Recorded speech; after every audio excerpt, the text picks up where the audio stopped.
পিতামাতা নাস্তিক হোক, পিতামাতা কাফের হোক, জালেম হোক, যতই খারাপ হোক না কেন, তাদের সাথে খারাপ আচরণ করা যাবে না। আদেশটা কার?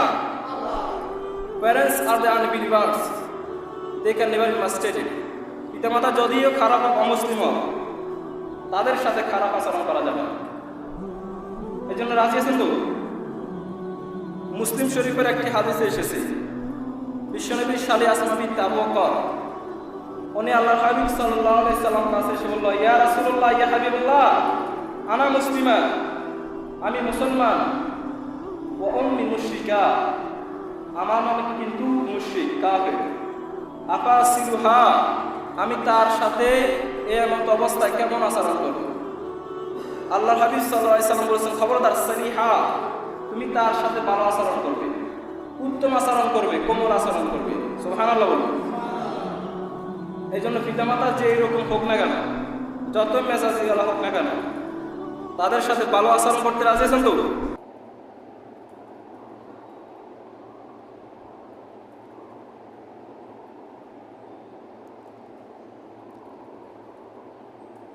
আসসালামু আলাইকুম ওয়া রাহমাতুল্লাহি তাআলা ওয়া বারাকাতুহু। ইন্নাল হামদালিল্লাহি নাহমাদুহু ওয়া নাস্তাঈনুহু ওয়া নাস্তাগফিরুহু ওয়া নু'মিনু বিহি ওয়া নাতাওয়াক্কালু আলাইহি ওয়া নাউযু বিল্লাহি মিন শুরুরি আনফুসিনা ومن سيئات أعمالنا من يهده الله فلا مضل له ومن يضلل فلا هادي له أي فلم تجد له وليا مرشدا ونشهد أن لا إله إلا الله وحده لا شريك له والذي لا ضد له ولا ند له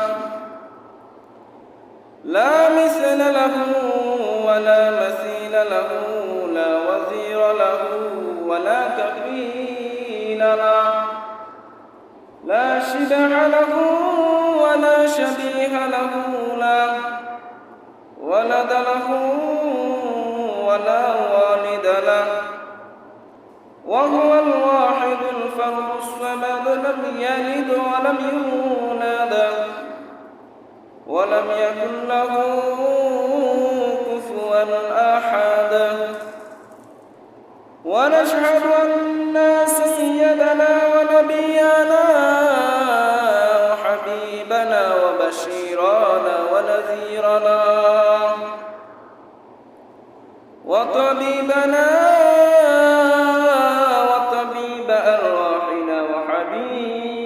وحبيب ربنا محمدا عبد الله ورسوله أرسله بالحق بشيرا ونذيرا وداعيا إلى الله بإذنه وسراجا منيرا أما بعد فقد قال الله تعالى في كلامه المجيد وفي فرقانه الحميد أعوذ بالله من الشيطان الرجيم بسم الله الرحمن الرحيم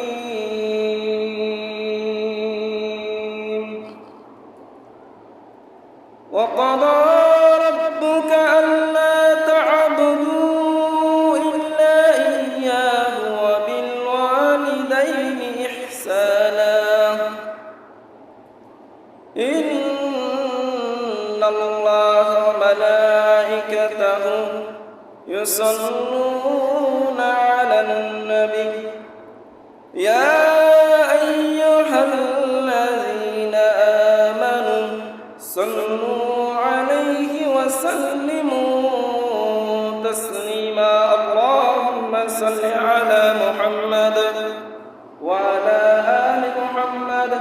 كما صليت على إبراهيم وعلى آل إبراهيم إنك حميد مجيد اللهم بارك على محمد وعلى آل محمد كما باركت على إبراهيم وعلى آل إبراهيم إنك حميد مجيد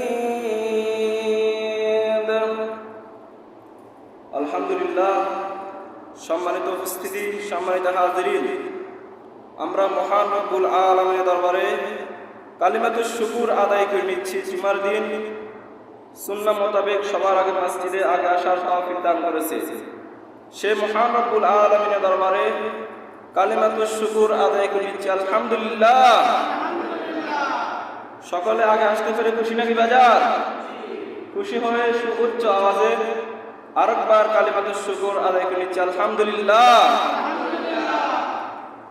আলহামদুলিল্লাহ। আজকে হলো মুহররম মাসের তৃতীয় জুমা। এই জুমাতে আমি আপনাদের খেদমতে আল কোরআনুল কারীমের অন্যতম সূরা সূরা বনী ইসরাঈলের 23 নম্বর আয়াতের প্রথম অংশ তেলাওয়াত করেছি। এই আয়াতে আল্লাহ রাব্বুল আলামিন পিতা মাতার খেদমত সম্পর্কে কিছু গুরুত্বপূর্ণ কথা বলেছে। আমরা গত জুমায় শুনেছি কিভাবে সন্তানদেরকে মানুষ করতে হবে, পিতা মাতার দায়িত্ব কি কি। 25টি পয়েন্টের আলোকে জেনেছি পিতা মাতার 25টি দায়িত্ব রয়েছে, সন্তানদেরকে কিভাবে মানুষ করতে হবে। আর সন্তান যখন বড় হবে তখন সন্তানের দায়িত্ব আছে না নাই? কিভাবে পিতামাতার মানুষ করতে, পিতামাতার খেদমত করতে হবে, তাদের সাথে উত্তম আচরণ করতে হবে, তাদের ফজিলত কি, তাদের মর্যাদা কি, আজকে আমরা জানব ইনশাআল্লাহ। বলব তো সূরা বনী ইসরাঈলের 23 নম্বর আয়াতের প্রথম অংশে আল্লাহ তাআলা বলেছেন, ওয়াকাদা রাব্বুকা আল্লা তা'বুদু ইল্লা ইয়াহু। সব সময় ইবাদত করতে হবে একজন, তিনি কে? আমাদেরকে সৃষ্টি করেছেন কে? ওমা খালাকাতুল জিন্না ওয়াল ইনসা ইল্লা লিয়াবুদুন। আল্লাহ বলেছেন মানব এবং জিন জাতিকে আমি একমাত্র আমার ইবাদত করার জন্য, আমার গোলামি করার জন্য, আমার উপাসনা করার জন্য, আমার উপাসনা করার জন্য আমি একমাত্র তাদেরকে সৃষ্টি করেছি। সুবহানাল্লাহ। আল্লাহর ইবাদত করার জন্য। আল্লাহর ইবাদত কাকে বলে? আপনি যখন সিরাতুল মুস্তাকিমের পথে কায়েম থাকেন সেটাকে বলা হয় আল্লাহর ইবাদত। আপনি যদি মসজিদেও যান আবার মাজারেও যান, সেটা কি আল্লাহর ইবাদত হবে? আপনি মসজিদেও যান, গানের কনসার্টও যান, এটা ইবাদত হবে না। আপনি যখন সরল সঠিক পথে চলেন, আল্লাহ বলেছেন এটাই হলো আমার বন্দেগী, আমার ইবাদত। সুবহানাল্লাহ। তো আল্লাহর 1 নম্বর ফয়সালা হলো আল্লাহর ইবাদত করতে হবে, আল্লাহর উপাসনা করতে হবে। 2 নম্বর আল্লাহ বলেছেন ওয়াবিল ওয়ালিদাইনি ইহসানা, be kind to parents, parents your good news your parents. পিতা মাতার সাথে ভালো আচরণ করতে হবে, উত্তম আচরণ করতে হবে, কোমল আচরণ করতে হবে। সুবহানাল্লাহ। পিতা মাতার সাথে ভালো আচরণ করা, উত্তম আচরণ করা, এটা কিন্তু নফল নয়, এটা কিন্তু সুন্নত নয়, এটা কিন্তু ওয়াজিব নয়, এটাকে অব্লিগেটরি ফরজ করে দিয়েছেন কে? পিতামাতার খেদমত করা কিন্তু ফরজ। নামাজ যেভাবে ফরজ, ইসলামের দাওয়াত দেওয়া যেভাবে ফরজ, ঈমান আনা যেভাবে ফরজ, পিতামাতার খেদমত করা আল্লাহ তাআলা ফরজ করে দিয়েছে। কিন্তু আমরা কি পিতামাতার খেদমত করি? আমরা পিতামাতার খেদমত করি না। অনেকে দেখবেন আছে, অনেক ভক্তরা নিজের পিতামাতাকে মশা কামড়াইতেছে। কি কামড়াইতেছে? মশা কামড়াইতেছে, ওটার কোনো খবর নাই, কিন্তু মাজারে গিয়ে মশার টানা দিয়ে আসে। কিন্তু মাছা না নাই, সকালে বলুন মাজারে যে ব্যক্তি শুয়ে আছে ওটাকে কি কেউ মশা কামড়াইবে? মশা কামড়াইবে আপনার পিতামাতাকে। আগে পিতামাতাকে মশারি টানাই দেবে। আবার অনেকে আছে দেখবেন পিতামাতার কাছে দোয়া চায় না, চায় বাবার কাছে দোয়া। আছে না নাই? পীর সাহেবের কাছে যায়। মনে রাখবেন গোটা বিশ্বের যত পীর সাহেব আছে সকল কাছ থেকে যদি কোরআন কারীম খতম করে যদি পানি খান, আর আপনার পিতামাতা যদি একটা গ্লাসে বিসমিল্লাহ বলে ফুঁক দেয়, সাথে সাথে আপনার পিতামাতার গ্লাসটা কবুল করবেন কে? এজন্য আল্লাহ বলেন ওয়াকাদা রাব্বুকা আল্লা তা'বুদু ইল্লা ইয়্যাহু ওয়া বিল ওয়ালিদাইনি ইহসানা ইম্মা ইয়াবলুগান্না ইনদাকাল কিবারা আহাদুহুমা আও কিলাহুমা ফালা তাকুল লাহুমা উফিন ওয়া লা তানহারহুমা ওয়া কুল লাহুমা কাওলান কারীমা। সুবহানাল্লাহ বলুন। আল্লাহ বলেন ইবাদত করতে হবে একজনের, তিনি কে? এরপরে পিতামাতার খেদমত করতে হবে, পিতামাতার সাথে কোমল আচরণ করতে হবে। তোমাদের পিতামাতা দুইজন কিংবা একজন যদি বৃদ্ধ অবস্থা তোমরা পাও, তোমরা তাদের সাথে শব্দ করো না, তাদেরকে দমক দিয়ে কথা বলো না, তাদের খেদমত করো। সুবহানাল্লাহ বলুন। পিতামাতা দুইজন অথবা একজন যদি বৃদ্ধ অবস্থা পান, এখানে অনেকের পিতামাতা বৃদ্ধ আছে না নাই? আছে। আপনারা যদি বৃদ্ধ, আপনাদের পিতামাতা বৃদ্ধ আছে। আল্লাহ বলেছেন তাদের দুইজন কিংবা একজনকে যদি বৃদ্ধ অবস্থা পাও, তাদের সাথে শব্দ করে দাও। অর্থাৎ তোমাদের কোনো কাজে কর্মে তোমাদের পিতামাতা যদি শব্দ করে, তাহলে জীবনের সমস্ত আমল বরবাদ করে দিবেন কে? তাদের সাথে দমকপূর্ণ আচরণ করবে। অনেক মানুষ আছে দেখবেন পিতামাতাকে ডাকে দুইয়া বলে, আছে না নাই? মাকে ডাকে দুই, বাবাকে বুয়া বলে ডাকে, মাকে বুই বলে ডাকে। একটু চিন্তা করব, তারা বুয়া বুই হয়েছে কি কারণে? আপনাকে মানুষ করতে গিয়ে, আপনাকে বড় করতে গিয়ে আপনার পিতামাতা বুয়া হয়েছে, বুই হয়েছে। আপনার পিছনে যৌবন জীবন সবকিছু হারিয়ে ফেলেছে। আল্লাহ বলেছে খবরদার, তোমরা তোমাদের পিতামাতাকে বুয়া বলো না, বুই বলো না। তোমরা যখন ছোট ছিলে, তোমরা পেশাব করে তোমাদের পিতা মাতার কোলটাকে বিছিয়ে ফেলেছে। তারা তো তোমাদেরকে পিটিয়ে ঘর থেকে বের করে না। আপনি যখন ছোট্ট ছিলেন, আপনার মায়ের কোলে পায়খানা করে দিয়েছে, প্রস্রাব করে দিয়েছে, তখন কি আপনার পিতামাতা আপনাকে বের করে দিয়েছে? শীতের কালে ওই খেতাগুলো, ওই ল্যাটগুলো আবার গরম করে আপনাকে পেটে নিয়েছে। আল্লাহ বলেছেন খবরদার, তারা যখন বৃদ্ধ হবে তাদেরকে তোমরা বৃদ্ধাশ্রমে ফেলে দিও না। ঠিকই না? অনেক মানুষ আছে পিতামাতাকে বৃদ্ধাশ্রমে ফেলে দেয়। এগুলো হচ্ছে কুলাঙ্গা, এগুলো হচ্ছে ডাকাত, যেগুলো পিতামাতাকে বৃদ্ধাশ্রমে ফেলে দিয়ে আসে, খোঁজ খবর রাখে না। আল্লাহ বলেছেন তাদের সাথে তোমরা দমকপূর্ণ আচরণ করো না, তাদেরকে শব্দ করো না।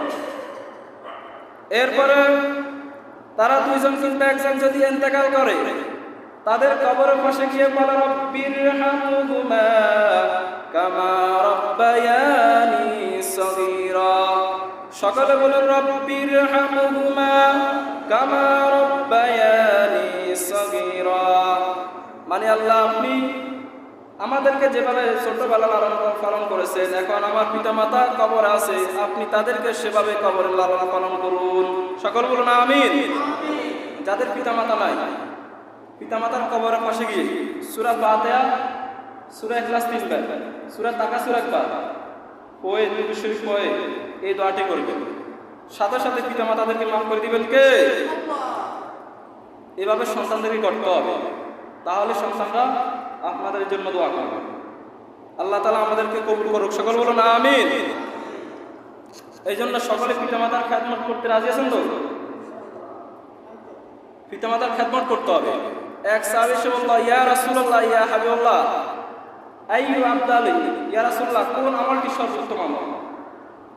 আল্লাহর হাবিব সাল্লাল্লাহু আলাইহি সাল্লাম বলেছেন, আস-সালাতু ফি ওয়াক্তিহা, সময় মতো নামাজ আদায় করা। সময় মতো নামাজ আদায় করা, যখনই আযান দেওয়া হবে তখনই নামাজ পড়তে হবে। আদেশটা কার? দ্বিতীয় নম্বর হলো বিররুল ওয়ালিদাইন, পিতামাতার খেদমত করা। পিতামাতার খেদমত করা এটি হলো দ্বিতীয়তম উত্তম আমল। 3 নম্বর আল্লাহ রাসূল সাল্লাল্লাহু আলাইহি সাল্লাম বলেছেন, আল জিহাদ ফি সাবিলিল্লাহ, আল্লাহর রাস্তায় জিহাদ করা। সুবহানাল্লাহ। এই পৃথিবীতে 3টি শ্রেষ্ঠ আমলের মধ্যে পিতামাতার খেদমত আছে না নাই? 1 নম্বর নামাজ, 2 নম্বর পিতামাতার খেদমত, 3 নম্বর জিহাদ করা। যারা জালেম, যারা নাস্তিক মুরতাদ, যারা দিন কায়েমের বিরুদ্ধে আছে, তাদের বিরুদ্ধে জিহাদ করা, তার মানে 3টি শ্রেষ্ঠ আমলের মধ্যে পিতামাতার খেদমত রয়েছে। সুবহানাল্লাহ। আর এক সাহাবী বলল, ইয়া রাসূলুল্লাহ, ইয়া হাবিবাল্লাহ, ও নবী, আপনি আমাকে জিহাদে যাওয়ার অনুমতি দিন।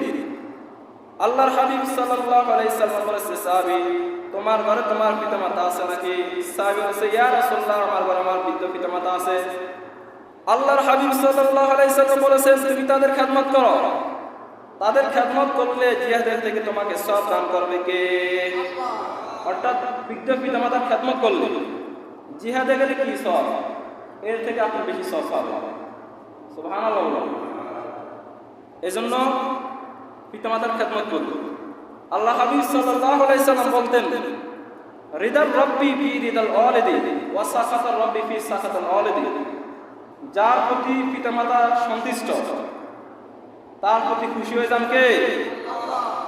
আর যার প্রতি পিতামাতার নাখোশ, নারাজ, তার প্রতি নারাজ হন কে? অর্থাৎ আপনি যতই আল্লাহ হন, যতই বিশ্বাস হন, যতই বুজুর্গ হন, আপনার প্রতি যদি আপনার পিতামাতার নাকশ থাকে, আপনার কোনো আমল, কোনো কাজ আসবে না। এই জন্য পিতামাতার খেদমত করতে রাজি আছেন তো?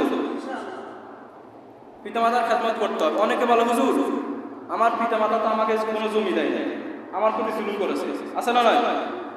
অর্থাৎ আমার প্রতি অত্যাচার করে, অর্থাৎ আমার ন্যায্য অধিকার ফিরিয়ে দেয় না। আমি তার সাথে কিভাবে কেন ভালো আচরণ করব? সেই তো আমার অধিকার আদায় করে। মনে রাখবেন, পিতামাতা নাস্তিক হোক, পিতামাতা কাফের হোক, জালেম হোক, যতই খারাপ হোক না কেন, তাদের সাথে খারাপ আচরণ করা যাবে না। আদেশটা কার? প্যারেন্টস আর the unbelievers, they can never ইমাস্টেড ইট।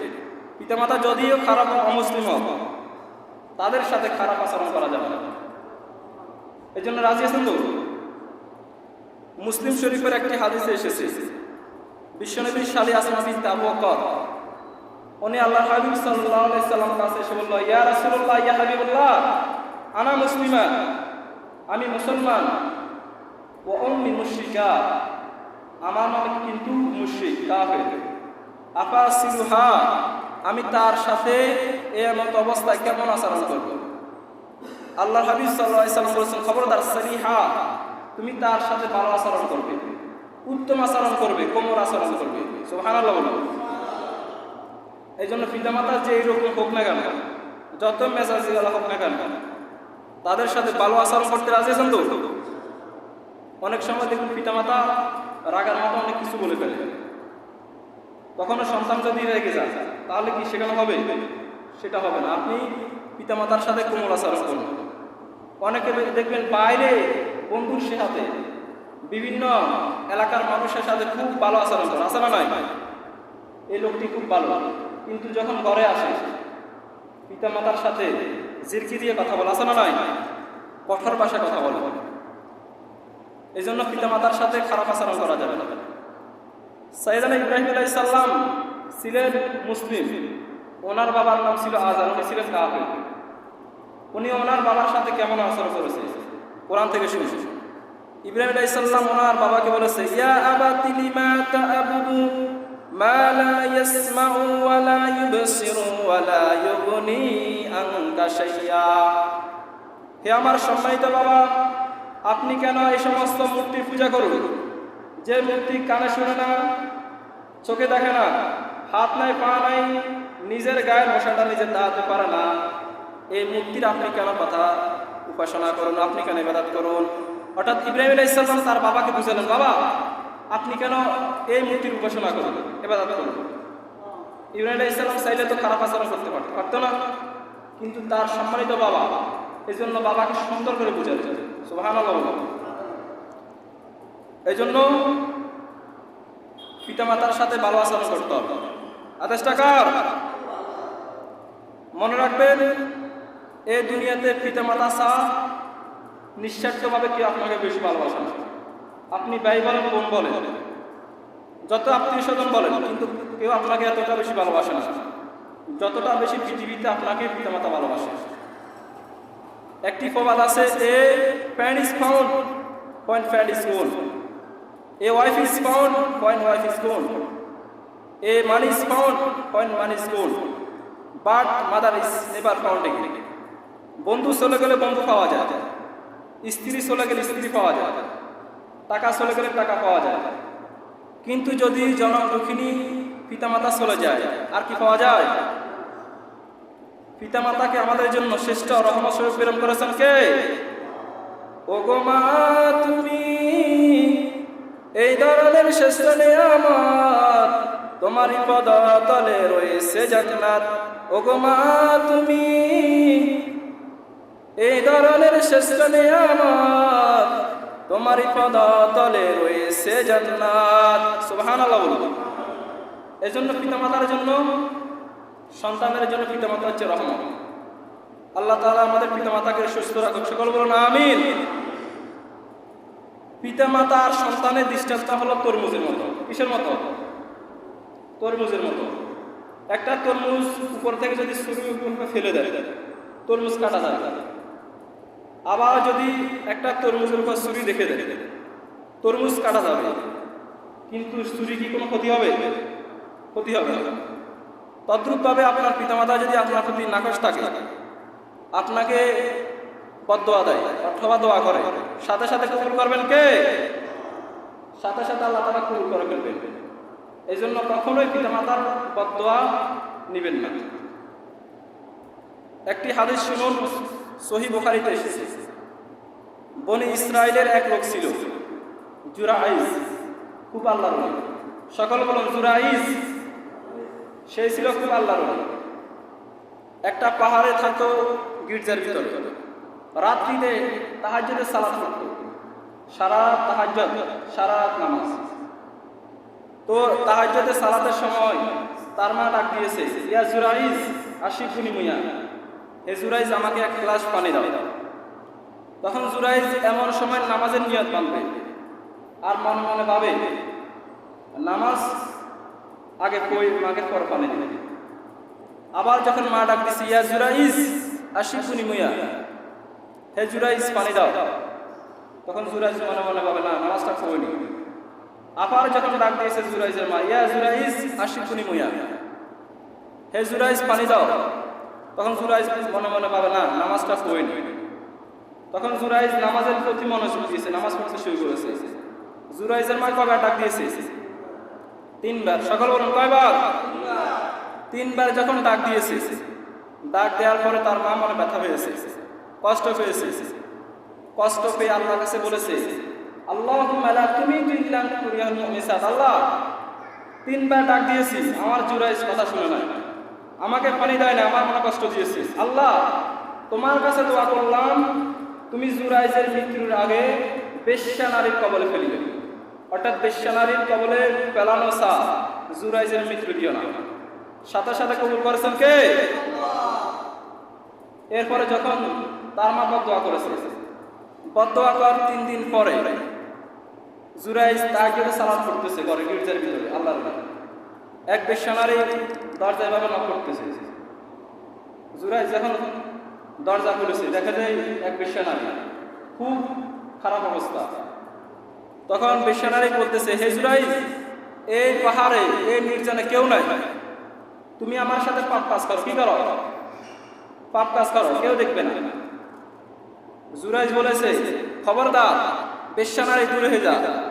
ওয়াল আয়াযু বিল্লাহ, আমি একজনকে ভয় পাই, তিনি কে? অর্থাৎ যারা আল্লাহকে ভয় পায় তারা এই পাপ কাজটা করতে পারে না। বেশ্যা নারী এখান থেকে চলে যায়। অর্থাৎ বেশ্যা নারী অনেক চেষ্টা করেছে জুরাইজের সাথে পাপ কাজ করার জন্য, সুবিধা করতে না পেয়ে পাহাড়ের নিচে নেমে যায়। একটা রাখাল শুয়ে আছে, রাখালের সাথে রাতের গভীর অপকর্ম করে। এই অপকর্ম করার ফলস্বরূপ এই বেশ্যার পেটে সন্তান দেওয়ার কে?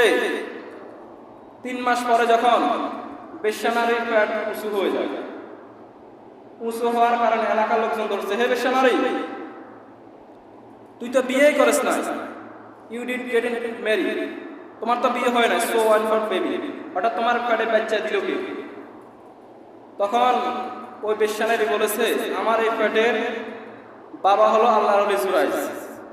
নাউজুবিল্লাহ বলেন। কথা হাসা নাকি মিছা? কত পার্সেন্ট বিশ্বাস? 100%। তখন বিশ্বনারী বলেছে, আমার পেটের এই বাচ্চার বাবা হলো আল্লাহর ওলি জুরাইজ।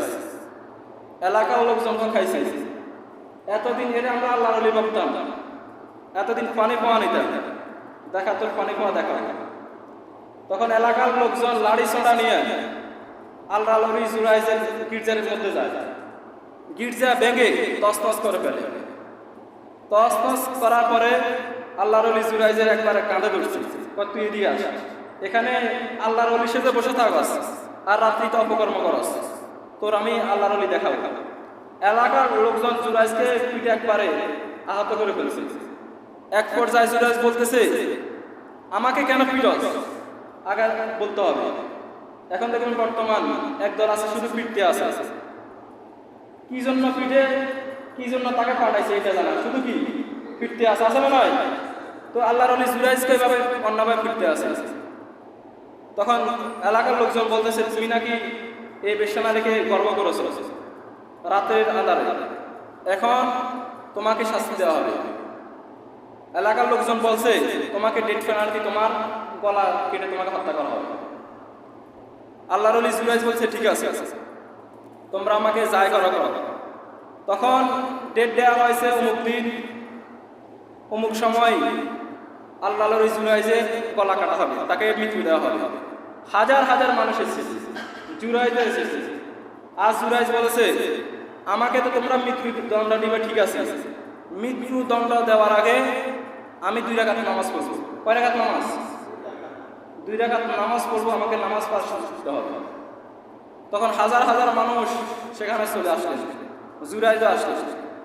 জুরাইজ 2 রাকাত নামাজ পড়ে আল্লাহকে বল, আল্লাহ তুমি যদি এক হও, তুমি যদি খালিক হও, আমি নামাজ শেষে বেশ্যানারীর পেটের দিকে ইঙ্গিত করে একটা প্রশ্ন করব, আপনি এই প্রশ্নের আপনি উত্তর দিতে হবে। তখন হাজার হাজার মানুষ এসেছে, বেশ্যা এসেছে, জুরাইজ এসেছে। জুরাইজ নামাজ শেষে বেশ্যাকে বলছে, হে বেশ্যা এদিকে আস। আর বেশ্যার পেটের দিকে ইঙ্গিত করে বলতেছে, হে বেশ্যার পেটের যে সন্তান আছে 3 মাসের বাচ্চা, হে বাচ্চা, কুলমান হুয়া আবি, তুমি যদি এক আল্লাহর আদেশে এই বেশ্যানারীর পেটে প্রবেশ করে থাকো, কুলমান হুয়া আবি, হুইচ ইউর ফাদার, তোমার বাবাকে। তখন হাজার হাজার মানুষকে তাজ্জব করে বেশ্যার পেট থেকে ছোট্ট বাচ্চা জবান খুলে দিল আল্লাহ। বেশ্যার পেটের বাচ্চা বলতে লাগলো, আমি তালা স্তাবি, আপনি আমার পিতা না, হুয়া আর রাই, ওই যে সিপাই দাঁড়িয়ে আছে আতাখাল, সে আমার বাবা। হাজার হাজার মানুষ তো অবাক হয়ে গেলেন, কিরে আসলে তো সে একজন আল্লাহর ওলি। হে জুরাইজ, আমরা তোমার সাথে খারাপ আচরণ করেছি, তোমার মাটির গির্জা ভেঙেছি, আসলে তোমার সাথে যে আমরা খারাপ আচরণ করছি, তুমি আমাদেরকে মাফ করে দাও। তখন আল্লাহর ওলি জুরাইজ বলেছে, ঠিক আছে, আমি তোমাদেরকে মাফ করে দিলাম। আর এলাকার লোকজন বলতেছে, তোমার যে মাটির গির্জা আমরা স্বর্ণের গির্জা দিয়ে তৈরি করে দিই। সুবহানাল্লাহ। মানে উনি যে খাঁটি আল্লাহর ওলি, এতে কোনো প্রমাণ মিস নেই, উনি আল্লাহর ওলি। তোমার গির্জাটাকে আমরা স্বর্ণের গির্জা বানিয়ে দিই। তখন আল্লাহর ওলি জুরাইজ বলেছে, ঠিক আছে, আমার স্বর্ণের গির্জা দরকার না, আমার মাটির গির্জা তোমরা বানিয়ে দিলে চলেছে। এই হাদিস থেকে শিক্ষা হলো, আল্লাহর ওলি জুরাইজ তিনি একজন শ্রেষ্ঠ ওলি হয়েও মায়ের বদদোয়া থেকে রায় পায় না। মায়ের বদদোয়া মুহূর্তের মধ্যে কবুল করেছেন কে? এই জন্য আমরা যদি আমাদের কোনো কাজে কর্মে পিতা মাতাকে কষ্ট দিয়ে থাকি, আল্লাহর কাছে আমরা মাফ চাইব, কি চাইব? আর ভবিষ্যতে আমরা কখনোই পিতা মাতার বদদোয়া নিব না, আমরা পিতা মাতার সাথে ভালো আচরণ করব। প্রত্যেকে রাজি আছেন তো? কারণ পিতা মাতা, বিশেষ করে মায়ের সাথে ভালো আচরণ করতে হবে। আদেশটা কার? আল্লাহর হাবিব সাল্লাল্লাহু আলাইহি ওয়াসাল্লামের কাছে এক সাহাবী এসে বলল, ইয়া রাসূলুল্লাহ, ইয়া হাবিবাল্লাহ, আমি কার সাথে ভালো আচরণ করব? আল্লাহ হাবিব সাল্লাল্লাহু আলাইহি ওয়াসাল্লাম বলেছে, সুম্মা উম্মুক, তোমার মায়ের সাথে। সাহাবী বলেছে, ইয়া রাসূলুল্লাহ, ইয়া হাবিবাল্লাহ, আমি তারপর কার সাথে ভালো আচরণ করব? আল্লাহ হাবিব সাল্লাল্লাহু আলাইহি ওয়াসাল্লাম বলেছেন, তোমার মায়ের সাথে। সাহাবী বলেছে, ইয়া রাসূলুল্লাহ, ইয়া হাবিবাল্লাহ, তার সাথে ভালো আচরণ করব। আল্লাহ হাবিব সাল্লাল্লাহু আলাইহি ওয়াসাল্লাম বলেছেন, তোমার মায়ের সাথে। কয়বার বলেছে? চতুর্থবার বলেছে, তোমার পিতার সাথে। তার মানে বাবার থেকে মায়ের মর্যাদা কয় গুণ বেশি? কেন বেশি? আল্লাহ তাআলা বলেছেন ওয়াসাইনাল ইনসানা বিওয়ালিদাইহি ইহসানা হামালাতহু উম্মুহু ওয়াহানান আলা ওয়াহান ওয়া ফিসালুহু ফি আমাইন। সুবহানাল্লাহ। আল্লাহ বলেন মা তোমাকে গর্ভে ধারণ করেছে, কষ্টের পর কষ্ট সহ্য করেছে, 2 বছর মা তোমাকে দুধ পান করিয়েছে। এই জন্য মায়ের মর্যাদা সম্মান বৃদ্ধি করেছেন কে? আল্লাহ রাব্বুল আলামিন। এই জন্য মায়ের মর্যাদা বৃদ্ধি করেছেন, কারণ বাবা তো আপনাকে গর্ভধারণ করে না, বাবা তো কষ্টের পর কষ্ট সহ্য করে না, বাবা তো আপনাকে 2 বছর দুধ পান করে না, মা আপনার জন্য বেশি কষ্ট করেছে। এই জন্য ইসলাম মাকে বেশি সম্মান দিয়েছে। সুবহানাল্লাহ। এই জন্য মায়ের সম্মান অনেক বেশি। এক সাহাবী বলল, ইয়া রাসূলুল্লাহ ইয়া হাবিবাল্লাহ, আমি হজ করে এসেছি আমার মাকে নিয়ে, বৃদ্ধ মাকে কাঁধে করে। শয়তানকে কঙ্কর নিক্ষেপ করেছি, পাথর মেরেছি, আরাফার ময়দান অবস্থান করেছি, আমি কি আমার মায়ের হক আদায় করতে পেরেছি? আল্লাহ হাবিব সাল্লাল্লাহু আলাইহি ওয়াসাল্লাম বলেছেন লা ফাতরাতা জিলদাক, জিলদাক মানে চামড়া, স্কিন। তুমি যদি তোমার গায়ের পশম কেটে মায়ের জন্য একটা জুতো বানাও, কম বানাও, আর তোমার মা যদি সারা জীবন ধরে হেঁটে ওই জুতাটি, ওই স্যান্ডেলটি শেষ করে দেয়, জন্মের পরে তোমার মুখে যে 1 ফোঁটা দুধ দিয়েছে, ওই 1 ফোঁটা দুধের ঋণ আজীবন শেষ হবে না। সুবহানাল্লাহ। মায়ের একদার দুধের দাম কাটিয়ে গায়ের চাপ, মায়ের একদার দুধের দাম কাটিয়ে গায়ের চাপ, পাপস বানাইলে ঋণের শোধ হবে না, এমন দরদি বাবের কেউ হবে না আমার মা গো। সুবহানাল্লাহ। মা আপনার জন্য কত কষ্ট করেছে একটু চিন্তা করে।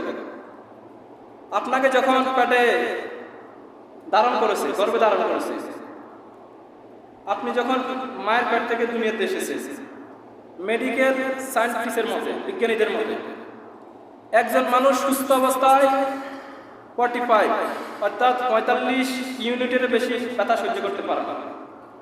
এর থেকে ব্যথা যদি সহ্য করতে হয়, ওই লোকটি মারা যাবে অথবা অজ্ঞান হয়ে যাবে। একটা অ্যাক্সিডেন্টে মানুষের 20টা হাড্ডি ভেঙে গেলে যে অবস্থা হয়। আর আপনার মা, আমার মা আপনাকে জন্ম দিতে গিয়ে নর্মাল প্রসেসে 57 ইউনিটের বেশি প্লাস, অর্থাৎ 57% বেশি ব্যথা আপনার মা, আমার মা সহ্য করেছে। ওই সহ্য করার ক্ষমতা দিয়েছেন কে? ওই ক্ষমতা আল্লাহ তাআলা আপনার মা, আমার মাকে ক্ষমতা দিয়েছে। এরপরে যখন আপনার মা, আমার মা আমাকে আপনাকে জন্মগ্রহণ করেছে, জন্ম দিয়েছে, আমরা পেটের কত দুধ খেয়েছি? প্রতিদিন আমরা কমসে কম 2 কেজি দুধ খেয়েছি, আর 2 বছরে আমরা 36 মণ দুধ খেয়েছি। সুবহানাল্লাহ। তার মানে 36 মণ দুধের দাম কত বর্তমান বাজার? এটা বাতেন, দেখেন কত কষ্ট করেছে। এই জন্য মায়ের সাথে ভালো আচরণ করা তার কাছে না নাই, কারণ মা আপনাকে অনেক কষ্ট করেছে, অনেক যন্ত্রণা সহ্য করেছে মা আপনার জন্য। মা দুনিয়াতে যদিও খারাপ আচরণ করে, মা আপনার সাথে ধমক দিয়ে কথা বলে, সহ্য করা দরকার আছে না নাই? সহ্য করতে হবে। কারণ মায়ের সাথে যদি খারাপ আচরণ করেন, মায়ের সাথে যদি খারাপ আচরণ করেন, কখনোই আপনার মুখ দিয়ে কালেমা আসবে না। একটি হাদিস শুনুন। বিশ্বনবী সাল্লাল্লাহু আলাইহি সাল্লামের জলিল কদর সাহাবী আলকামা, সকল বলুন আলকামা। আলকামা ছিলেন আল্লাহ হাবিব সাল্লাল্লাহু আলাইহি সাল্লামের শ্রেষ্ঠ একজন সাহাবী। নাম শুনেছেন না? মৃত্যুর সময় তার মুখ দিয়ে 3 দিন কালেমা আসতেছে না। আল্লাহ হাবিব সাল্লাল্লাহু আলাইহি সাল্লামের কাছে আসলো, ইয়া রাসূলুল্লাহ ইয়া হাবিবাল্লাহ, আপনার এই জলিল কদর সাহাবী আলকামার মুখ দিয়ে কালেমা আসতেছে না। তখন আল্লাহ হাবিব সাল্লাল্লাহু আলাইহি সাল্লাম বেলালকে এবং সুহাইল রাদিয়াল্লাহু তাআলা আনহুকে পাঠালেন, যাও আমার এই জলিল কদর সাহাবীকে কালিমাত তালকিন দাও, অর্থাৎ তোমরা তার পাশে আস্তে আস্তে কালিমা পড়ো। তখন বেলাল রাদিয়াল্লাহু তাআলা আনহু গেলেন, সুহাইল রাদিয়াল্লাহু তাআলা আনহু গেলেন, কিন্তু আলকামার মুখ দিয়ে কালিমা আসতেছে না। এরপর আল্লাহ হাবিব সাল্লাল্লাহু আলাইহি সাল্লাম নিজে গেলেন, আলকামার মুখ দিয়ে কালিমা তালকিন দেন, কিন্তু কোনোভাবে আলকামার মুখ থেকে কালেমা আসতেছে না। তখন আল্লাহ হাবিব সাল্লাল্লাহু আলাইহি সাল্লাম বলেছেন, হে আলকামা, আলকামার স্ত্রী কই? আলকামার স্ত্রীকে বলল, হে আলকামার স্ত্রী, তোমার সাথে তোমার স্বামী কেমন আচরণ করেছে? আলকামার স্ত্রী বলেছে, আমার সাথে আমার স্বামী খুব ভালো আচরণ করে। এলাকার লোকদেরকে বললেন, তোমাদের সাথে কেমন আচরণ করে? সবাই বলতেছে আলকামা ভালো, সবার সাথে ভালো আচরণ করে। সর্বশেষ তার মাকে জিজ্ঞাসা করা হয়েছে, আলকামার মা, তোমার আলকামা তোমার সাথে কেমন আচরণ করে? তোমার সাথে কেমন আচরণ করা মাত্র আলকামার মাকে দিয়ে দিলেন, ও নবী, আমার আলকামা আমার সাথে ভালো আচরণ করে না, আমার সাথে খারাপ আচরণ করে। এরকম আছে না নয়? আমার আলকামা তার বউর কথা শুনে। তখন আল্লাহ হাবিব সাল্লাল্লাহু আলাইহি সাল্লাম বলেছেন, হ্যাঁ, এই কারণেই তোমার ছেলের মুখ থেকে কালেমা আসে। হে আলকামার মা, তোমার ছেলেকে তুমি মাফ করে দাও, তাহলে তোমার ছেলের মুখ থেকে কালেমা আসবে। আলকামার মা বলল, ইয়া রাসূলুল্লাহ, ইয়া হাবিবাল্লাহ, সে আমার মনে কষ্ট দিয়েছে, আমি ব্যথা পেয়েছি, আমি তাকে মাফ করবো না। আল্লাহ হাবিব সাল্লাল্লাহু আলাইহি সাল্লাম তাকে কয়েকবার বলেছেন, তুমি মাফ করে দাও। আলকামার মা বলেছে, আমি মাফ করবো না। তখন আল্লাহ হাবিব সাল্লাল্লাহু আলাইহি সাল্লাম বলেছে, হে সাহাবীরা, তোমরা লাগ দিয়া না, আলকামাকে আগুনে জ্বলিয়ে দিও। এই কথা যখন আল্লাহ হাবিব সাল্লাল্লাহু আলাইহি সাল্লাম বলেছে, আলকামার মা সাথে সাথে কেঁদে দিল, ইয়া রাসূলুল্লাহ, ইয়া হাবিবাল্লাহ, আমি আমার আলকামাকে আগুনে ফুয়ার জন্য গর্ভ ধারণ করি না। জান ইয়া রাসূলুল্লাহ, ইয়া হাবিবাল্লাহ, আমি আমার আলকামাকে মাফ করে দিলাম। মাফ করে দেওয়ার সাথে সাথে আলকামা পড়তে শুরু করেছে, লা ইলাহা ইল্লাল্লাহু মুহাম্মাদুর রাসূলুল্লাহ সাল্লাল্লাহু। আলকামার সাথে সাথে কালেমা বলে ফেলল। মা যখন মাফ করে দিয়েছে, দেখেন মায়ের বদদোয়া কত ভয়ঙ্কর। এই জন্য মায়ের সাথে খারাপ আচরণ করা যাবে না। আমরা সকলে মায়ের সাথে, বাবার সাথে ভালো আচরণ করব ইনশাআল্লাহ। বলুন, মায়ের সাথে ভালো আচরণ করতে হবে, কারণ মা যদি দোয়া করে, বদদোয়া করে, সাথে সাথে কবুল করেন কে? সাইয়্যিদুনা মূসা আলাইহিস সালামের নাম শুনেছেন না? মূসা আলাইহিস সালাম ছিলেন আল্লাহ জলিল কদর সাহাবী, আল্লাহর শ্রেষ্ঠ একজন নবী রাসূল।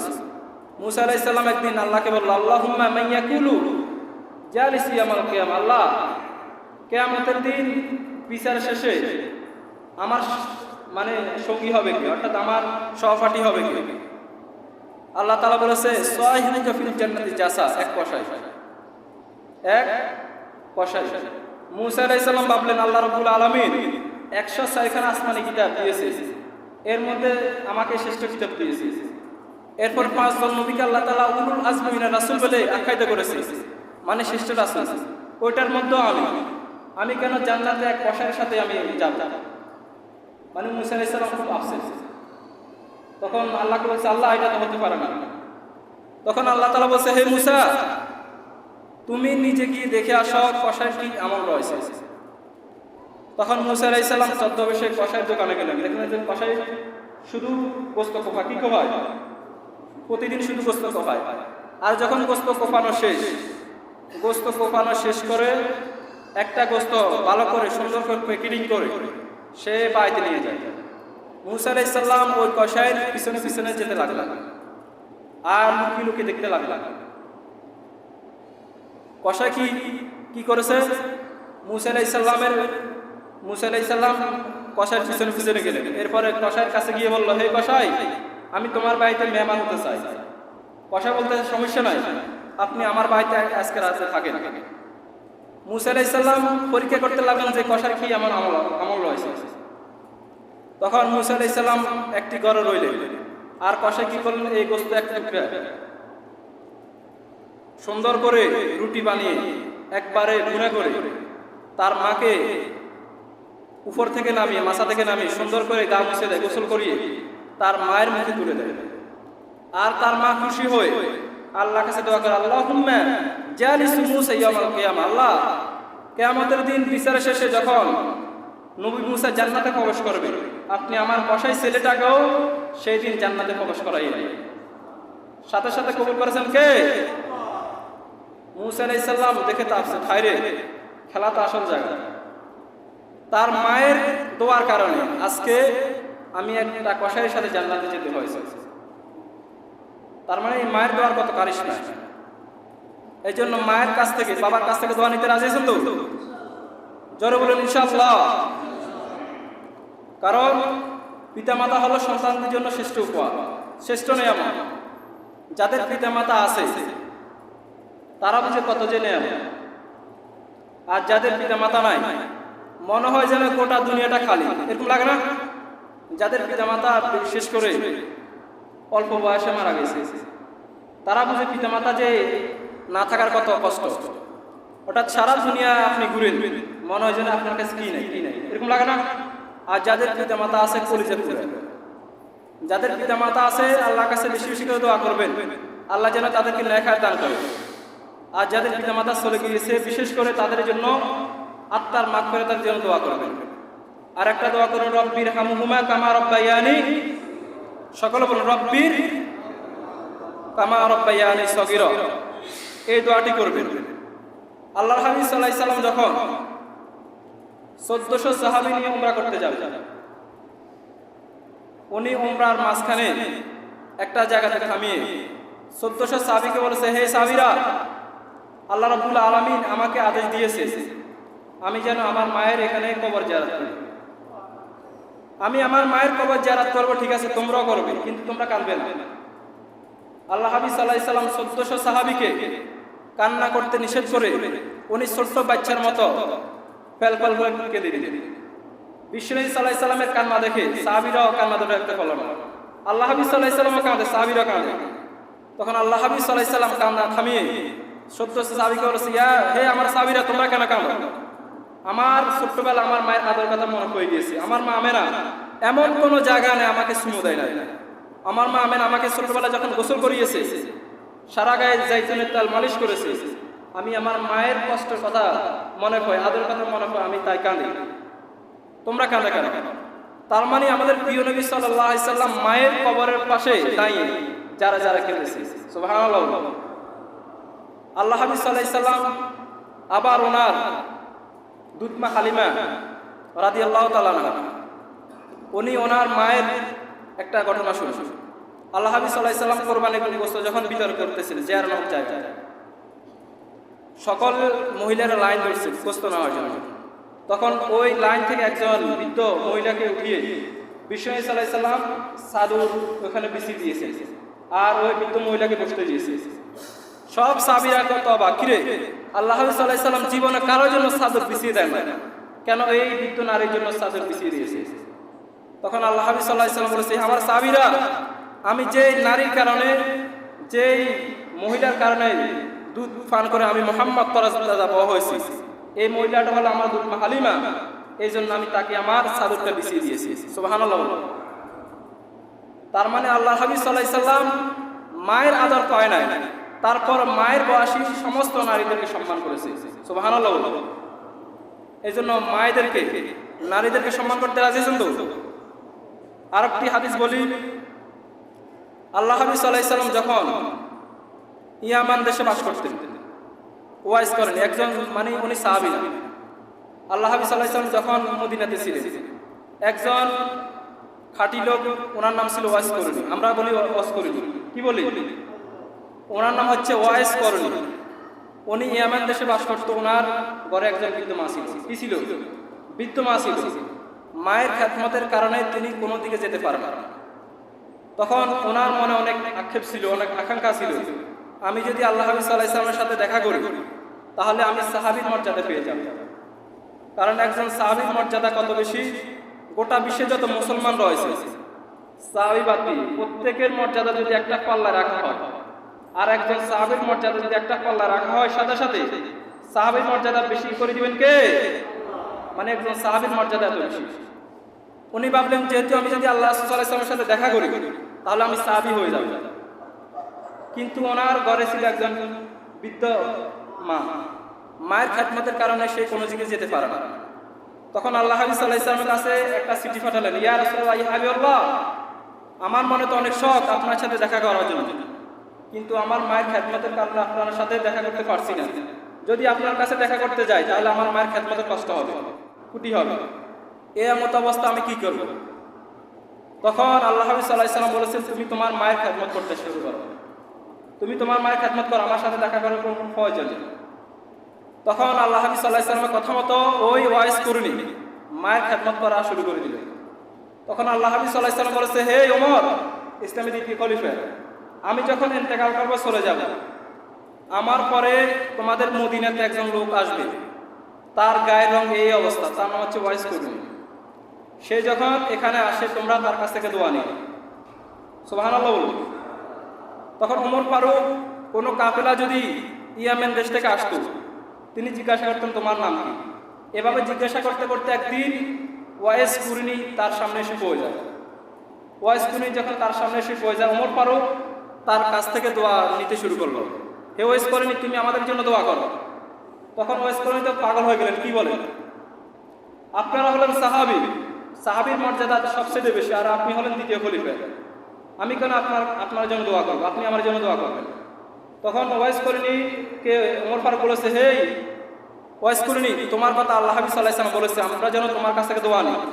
তোমার মায়ের খেদমতে আল্লাহ তাআলা এত বেশি খুশি হয়েছে যেটা কল্পনাবিহীন। সুবহানাল্লাহ বলুন। অর্থাৎ মায়ের খেদমত করার কারণে ওয়াইস কুরনি সম্মান বৃদ্ধি করেছেন কে? এই জন্য আমাদের মায়ের খেদমত করার জন্য যদি তাবলীগ ছাড়তে হয়, যদি ফরজ নামাজ জমাতে ছাড়তে হয়, যদি মিছিল মিটিংয়ে যেতে বাধা আসে, তারপরে মায়ের খেদমত করতে হবে। কার খেদমত করতে হবে?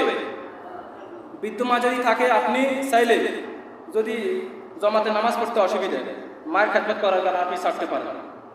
একবার জিহাদে ডাক আসে, কিন্তু বৃদ্ধ মা ঘরে আছে, চাইলে আপনি জিহাদে দেওয়া বন্ধ করতে পারেন, কারণ আপনার ঘরে আপনার বৃদ্ধ পিতা মাতা আছে। আদেশটা কার? এই জন্য আল্লাহ বলেছে, ওয়াকাদা রাব্বুকা আল্লা তা'বুদু ইল্লা ইয়্যাহু, সবসময় ইবাদত করতে হবে একজন, তিনি কে? ওয়া বিল ওয়ালিদাইনি ইহসানা, আর পিতা মাতার সাথে ভালো আচরণ করতে হবে, পিতা মাতার সাথে কোমল আচরণ করতে হবে। তাহলে আমাদের জীবনটাকে আমল দিয়ে ভরপুর করবেন কে? আমরা আজকে যে কথাগুলো শুনেছি আমরা যেন প্রত্যেকে আমল করতে পারি, এবং কি আমরা যেন এই অনুযায়ী চলতে পারি, পিতা মাতার খেদমত করতে পারি। আল্লাহ রাব্বুল আলামিন আমাদের সকলকে বুঝার ও মানার তৌফিক দান করুন। সকল বলুন আমিন। যারা পরে আসছেন তারা তাবলা জমা আদায় করে নিন। ওয়া আখিরি দাওয়ানা আনিল হামদুলিল্লাহি রাব্বিল আলামিন।